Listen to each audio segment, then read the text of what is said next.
नमस्कार. आपल्या सगळ्यांचे महाराष्ट्र सोशल न्यूज चॅनलमध्ये हार्दिक स्वागत. चला वळूया तर एका नवीन बातमीकडे. आजची बातमी. नरडाणा MIDCतील वंडर सिमेंट कंपनीसमोर स्थानिक कामगारांनी प्रलंबित मागण्यांसाठी बेमुदत उपोषण सुरू केले असून कंपनीचे कामकाज पूर्णपणे ठप्प झाले आहे.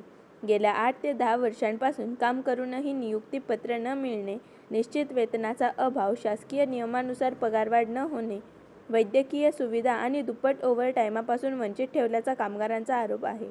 या संदर्भात प्रशासन आणि कंपनी व्यवस्थापनाशी अनेकदा पाठपुरावा करूनही कोणतीही ठोस कारवाई न झाल्याने कामगारांनी उपोषणाचा मार्ग स्वीकारला.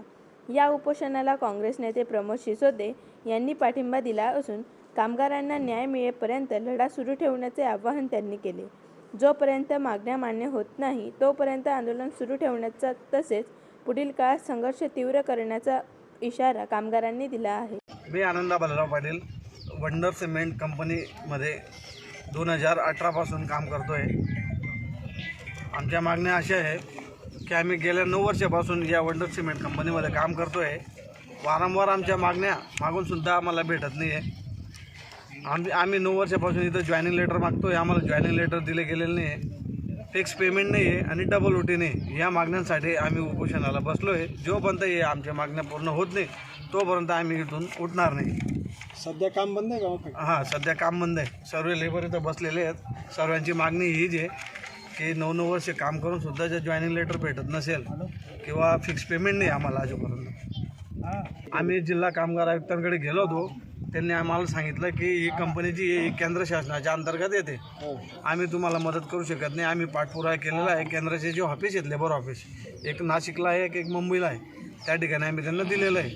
आज ह्या नरडाणा MIDCतील वंडर सिमेंट ह्या सिमेंट कंपनीच्या गेटवर आमच्या नरडाणे गावातील व परिसरातील जे कामगार उपोषणाला बसलेत त्यांच्या व्यथा अशा आहेत की ते मागच्या 8 ते 10 वर्षापासून ह्या कंपनीत काम करत आहेत, पण प्रत्येक वर्षी त्यांना कुठल्याही प्रकारची वेतनवाढ शासनाच्या नियमाप्रमाणे दिली जात नाही, शासकीय भत्ते दिले जात नाही, ओव्हर टाईम दिला जात नाही आणि ज्या वैद्यकीय सुविधा आहेत त्यासुद्धा त्यांना दिल्या जात नाही.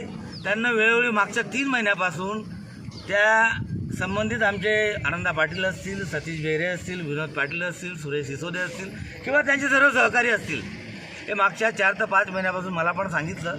मी स्वतः इंटकचा जिल्हाध्यक्ष असल्यामुळे आणि हे प्रश्न आमच्या तालुक्यातील किंवा आमच्या भागातील कामगारांचे असल्यामुळे आम्ही खासदार मॅडम यांना पण भेटलो आणि हे मागच्या 2-3 आठवड्यापासून जिल्हा कामगार अधिकारी असतील किंवा संबंधित लोकांना त्यांनी भेटायचा प्रयत्न केला. इथल्या प्रशासनालाही वंडर सिमेंटचे जे प्रशासक आहेत किंवा काही अधिकारी आहेत त्या अधिकाऱ्यांनाही त्यांनी निवेदन द्यायचा प्रयत्न केला. त्याने ते स्वीकारलं नाही आणि संबंधित कंपनीने त्यांना कुठल्याही प्रकारचा प्रतिसाद न दिल्यामुळे त्यांनी उपोषणाचा हत्यार उपसला आहे.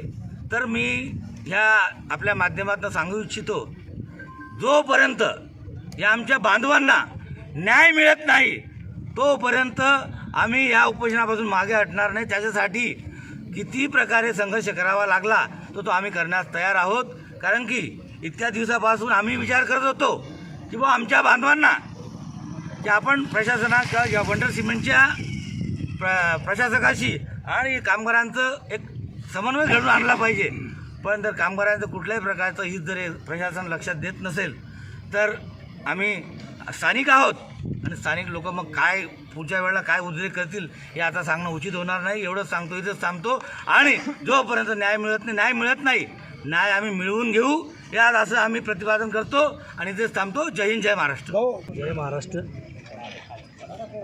आम्ही आज या ठिकाणी वंडर सिमेंट कंपनीच्या बाबतीत या ठिकाणी जे काही आपले भूमिपुत्र आहेत आणि जे काही कामगार आहेत तर त्यांनी या कंपनीच्या संदर्भात जास्त विरोध न करता त्यांनी एकदम सोप्या मागण्यात त्यांनी या ठिकाणी साखळी उपोषण या ठिकाणी बेमुदत साखळी उपोषणाचं या ठिकाणी आयोजन त्या ठिकाणी केलेलं आहे. जवळपास सांगायचं म्हटलं की 2018 पासून या ठिकाणी नरडाणा परिसर असो किंवा बेटाद परिसर किंवा इतर शिंदखेडा तालुक्यातले जे काही आपले बेरोजगार तरुण होते ते या ठिकाणी ते जॉबला आहेत. मग जवळपास 8-9 वर्षापासनं या ठिकाणी अतिशय प्रामाणिक काम या ठिकाणी आपल्या कामगारांनी या ठिकाणी केलेलं आहे. पण ज्या काही मागण्या आहेत प्रामुख्याने, आता मी बघितलं मागण्या, तर मागण्या काही एवढ्या मोठ्या नाही आहेत, पण वास्तविकाला कंपनीचं मॅनेजमेंट HR असतील किंवा युनायटेड असतील, तर मी त्यांना या ठिकाणी या माध्यमातून विनंती या ठिकाणी करू शकतो की त्यांच्या ज्या काही मागण्या आहेत त्या रास्त आहेत.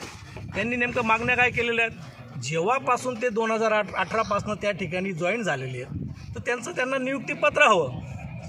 नंतर OTच्या बाबतीत काही मागणी असेल ते OTच्या बाबतीत ती मागणी ती पूर्ण करावी. अशा या काही 2-4 मागण्या आहेत, तर त्या मागण्या त्यांनी या ठिकाणी पूर्ण करायला पाहिजे. अशी या ठिकाणी आम्ही या साखळी उपोषणाच्या ठिकाणी आम्ही उद्धव बाळासाहेब ठाकरे शिवसेनेच्या पक्षातर्फे या ठिकाणी आम्ही सगळे पदाधिकारी या साखळी उपोषणासाठी पाठिंबा देण्यासाठी या ठिकाणी आलो आहेत.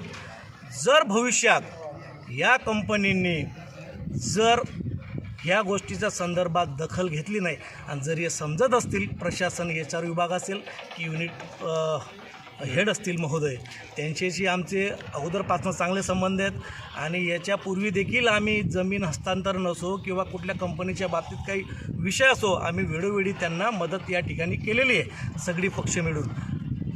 तर भविष्यात जर या सगळ्या या वर्करांचं जर त्यांनी नजरअंदाज केला तर हे साखळी उपोषण आहे, यापेक्षा आम्ही शिवसेना स्टाईलने या ठिकाणी उपोषण काय आम्ही शिंगाडे मोर्चा देखील या ठिकाणी काढायला मागे पुढे बघणार नाहीत. या ठिकाणी मी माझी नम्र विनंती आहे, तो विषय तुम्ही तिथपर्यंत नेऊ नका. म्हणून यांच्या शिष्टमंडळासोबत तुम्ही आज म्हणा, उद्या म्हणा, परवा म्हणा, या 2-3 दिवसामध्ये तुम्ही याच्यातनं काहीतरी मार्ग काढावे अशी मी तुम्हाला या ठिकाणी विनंती करतो. नाहीतर मग शेवटी मग आम्ही आमच्या स्टाईलने काय करायचं आहे त्या पद्धतीने आम्ही त्या ठिकाणी करू अशी मी तुम्हाला या ठिकाणी विनंती करतो. जय हिंद, जय महाराष्ट्र. बातमी आवडल्यास चॅनलला लाईक व सबस्क्राईब करा व दररोज अशा नवनवीन बातम्या पाहण्यासाठी चॅनलला फॉलो करा. धन्यवाद.